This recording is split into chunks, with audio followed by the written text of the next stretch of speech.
Hello friends, good morning. आज class 10th का आलोक book chapter number 3.2 पढ़ा रहे हैं। जो इस चैप्टर से रिलेटेड जो कुछ टॉपिक था, जो इंट्रोडक्शन क्लास में हमने बता दिए थे कि जैसे अविरोधी, विरोधी, आश्रित, संपाती, समांतर किसे कहते हैं, इस सब के बारे में हमने बता दिए थे और फार्मूला के भी बारे में हमने बता दिए थे। तो इसमें एक क्वेश्चन बोल रहा है क्या कि वह समीकरण युग्म जिसका केवल एक हल हो उसे क्या कहते हैं। जिसका केवल एक हल होता है तो उसे हम लोग अविरोधी कहते हैं। क्या बोलेंगे? अविरोधी बोलेंगे। दूसरा प्रश्न है कि वह समीकरण युग्म जिसका कोई हल नहीं हो वह क्या कहलाता है। वह समीकरण युग्म जिसका कोई हल नहीं हो वह युग्म क्या कहलाता है, तो उसे क्या कहेंगे हम लोग? विरोधी कहेंगे। उसे क्या कहेंगे? विरोधी। अब तीसरा नंबर प्रश्न है कि बोल रहा है वह समीकरण युग्म जिसका अनगिनत यानी कि अनंत हल होता है उसे क्या कहते हैं, तो उसे हम लोग आश्रित बोलेंगे। क्या बोलेंगे? उसे हम लोग आश्रित बोलेंगे। अब क्वेश्चन नंबर 4 है कि समीकरण युग्म a1x plus b1i plus c1 बराबर 0 एवं a2x plus b2i plus c2 बराबर 0 में यदि a1/a2 बराबर नहीं है b1/b2 तो उसे क्या कहते हैं, यानी कि तो उनके आलेख एक दूसरे के क्या होंगे, यानी कि प्रतिच्छेदी करते हैं, समांतर होते हैं, संपाती होते हैं, इनमें से कोई नहीं। तो a1/a2 और b1/b2 हमने इंट्रोडक्शन क्लास में बताया था कि यह क्या होगा? प्रतिच्छेदी हो जाएगी। अब यहाँ पर समीकरण युग्म a1x plus b1y plus c1 बराबर 0 एवं a2x plus b2y plus c2 बराबर 0 में यदि a1/a2 बराबर है b1/b2 के, अब बराबर नहीं है c1/c2 को, तो उसे क्या बोलेंगे हम लोग? उसे समांतर कहते हैं। क्या कहते हैं? समांतर कहते हैं।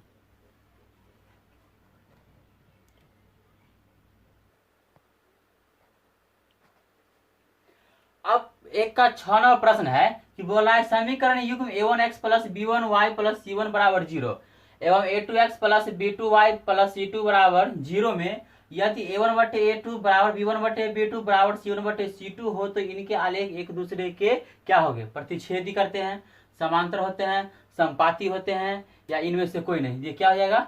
संपाती हो जाएगी।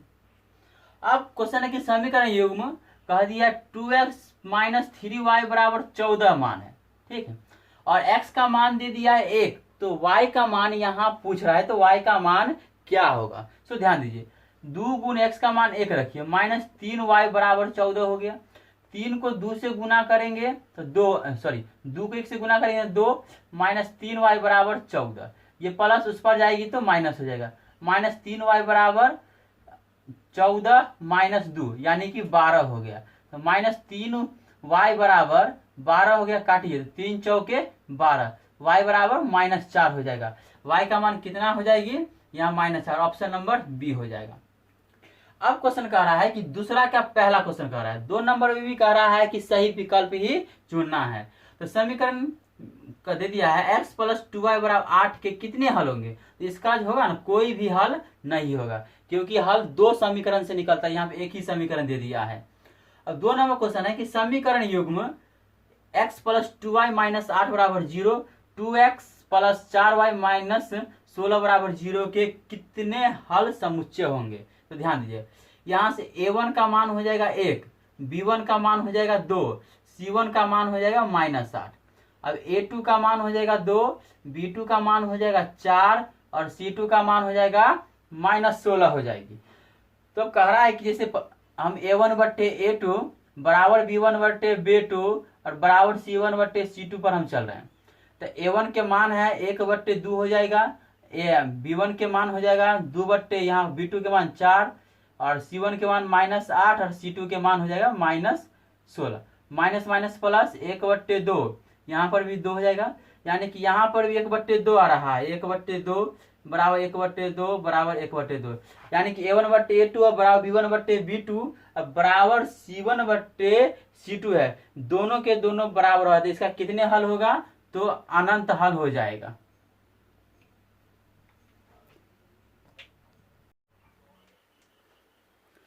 अब देखिए 2 का तीसरा नंबर क्वेश्चन बोल रहा है कि समीकरण युग्म 2x प्लस 5y माइनस 11 एवं 5x प्लस 15y बराबर माइनस 44 के हल समुच्चय होंगे। तो ध्यान दीजिएगा क्या करना है उसको।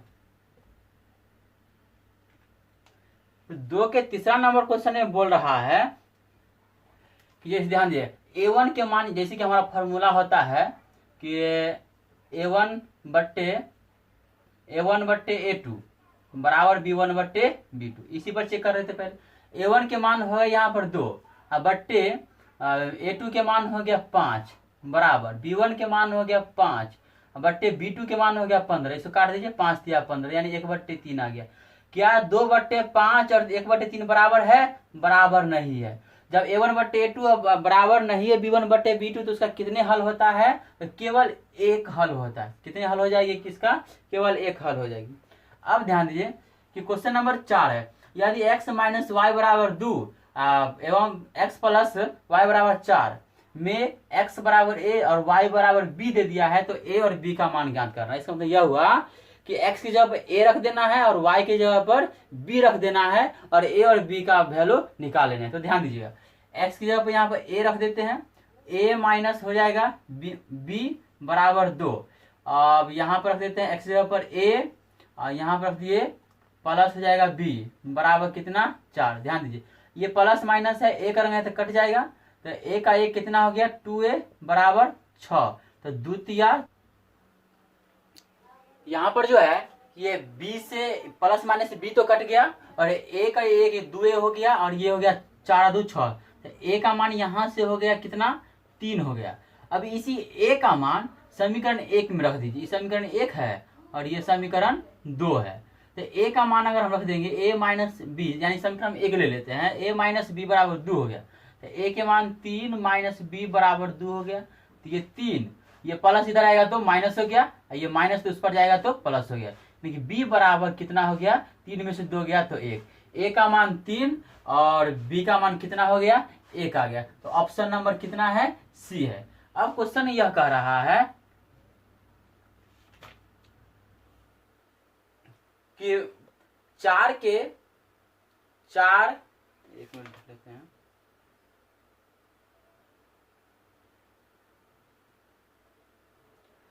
4 के अतिरिक्त के सभी मान वास्तविक मानों के लिए है। समीकरण युग्म दे दिया है 4x प्लस के वाई बराबर -8 और 2x प्लस 2y बराबर -2 का हल कौन सा होगा? यानी कि यहाँ से k का मान पूछ रहा है। तो देखिए k का मान कैसे निकल रहा है। तो यहाँ से हमारा हो जाएगा कि a1 बट्टे a2 तो हमारा फॉर्मूला होता है और बराबर b1 बट्टे b2, उसके आधार पर लोग चल रहे हैं। तो यहाँ से हो जाएगा हमारा कि a1 का मान हो गया 4, अब बट्टा में b1 का मान हो गया कितना?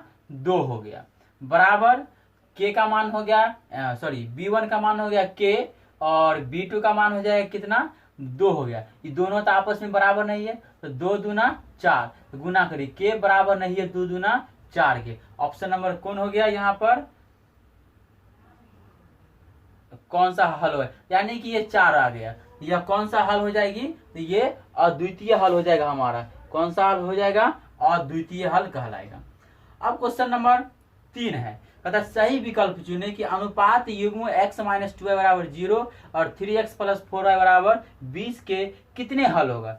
हल का मान पूछ रहा है कि हलों की संख्या कितना होगा। तो ध्यान दीजिए कि यहाँ से हो जाएगा a1 के मान हो गया 1 और b1 के मान हो गया 3 और यहाँ b1 के मान हो गया, ये a1 के मान 1, a2 के मान 3 हो गया और यहाँ पर हो जाएगा कि b1 का मान -2 और b2 का मान कितना हो जाएगा? यहाँ पे 4 हो जाएगा, प्लस में 4। देखिए ये 2 दूना 4 आ गया, यानी कि यहाँ पर आ जाएगा कि 1 बराबर नहीं हुआ तो 3 बराबर नहीं है -1/2 के, तो ये कितना हो जाएगा इसका? तो ये हल का मान पूछ रहा है, इसमें कितना हल होगा? बराबर नहीं है। जब a1 बट्टे a2 बराबर नहीं है b1 बट्टे b2 के, तो उसमें हल की संख्या सिर्फ और सिर्फ कितना होता है? तो 1 होता है।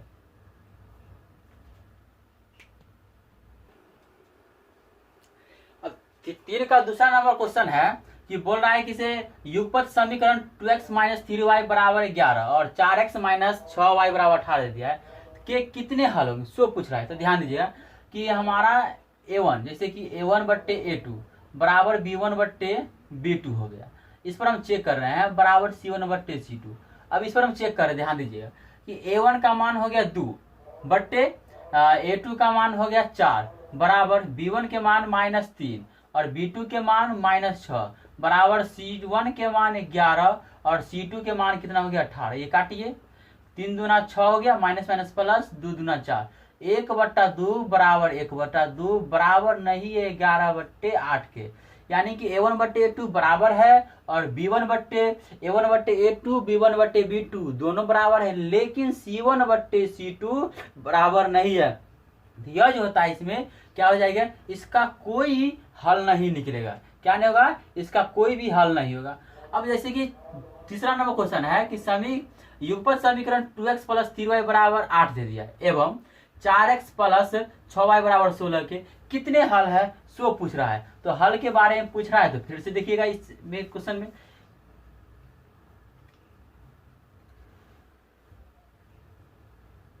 जैसे ध्यान दीजिएगा कि यहां से हो जाएगा A1 के मान हो गया 2 बट्टे A2 के मान 4 बराबर B1 के मान 3 और B2 के मान 6 हो गया बराबर C1 के मान 8 और C2 के मान कितना हो गया 16। काटिए, 2 दूना 4, 3 दूना 6 और 8 दूनी 16, तो 1/2 बराबर 1/2 बराबर 1/2।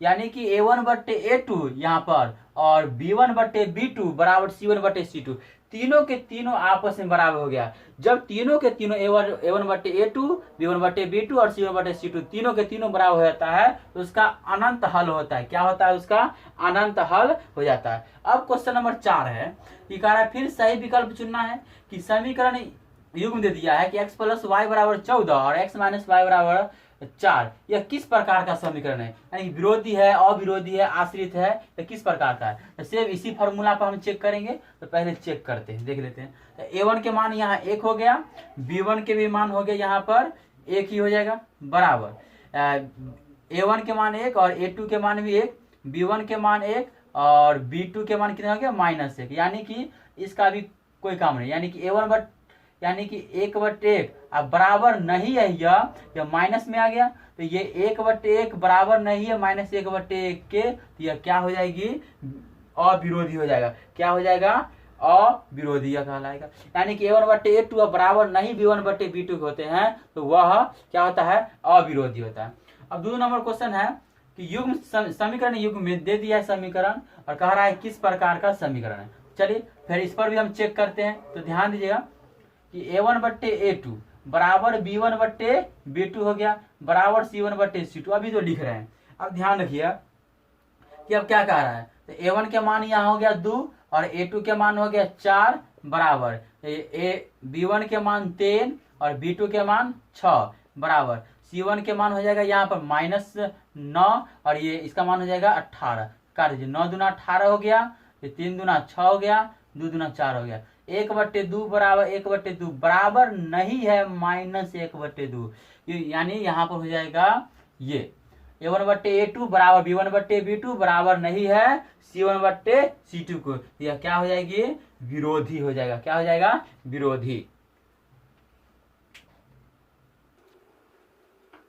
अब 4 के 3 नंबर प्रश्न है, बोल रहा है कि समीकरण युग्म 5x माइनस 3y माइनस 11 बराबर 0 एवं 6y माइनस 10x प्लस 22 बराबर 0 दे दिया है। यहाँ 5x माइनस 3y माइनस 11 बराबर 0 है, इसको सीधा कर दीजिए तो ये हो जाएगा हमारा -10x प्लस 6y प्लस 22 बराबर 0 हो गया। यहाँ से A1 का मान 5, B1 का मान -3 और C1 का मान -11।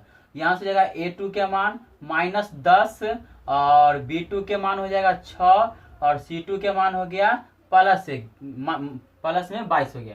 चलिए A1 बट्टे A2 बराबर B1 बट्टे B2 बराबर C1 बट्टे C2, पहले ये तीनों लिख दिए। उसके बाद देखते हैं A1 का मान है 5 बट्टे A2 के मान आ गया -10 बराबर B1 के मान -3, B2 के मान 6 बराबर C1 के मान -11, C2 के मान 22 हो गया। काट दीजिए, 11 दूनी 22, 3 दूना 6, 5 दूना 10, तो -1/2 बराबर हो गया -1/2 बराबर हो गया -1/2, यानी कि A1/A2 बराबर B1/B2 बराबर C1/C2, तीनों के तीनों आपस में क्या हो गया, बराबर हो गया। जब तीनों आपस में बराबर होता है तो क्या हो जाता है, आश्रित हो जाती है। क्या हो जाएगी, आश्रित हो जाएगी।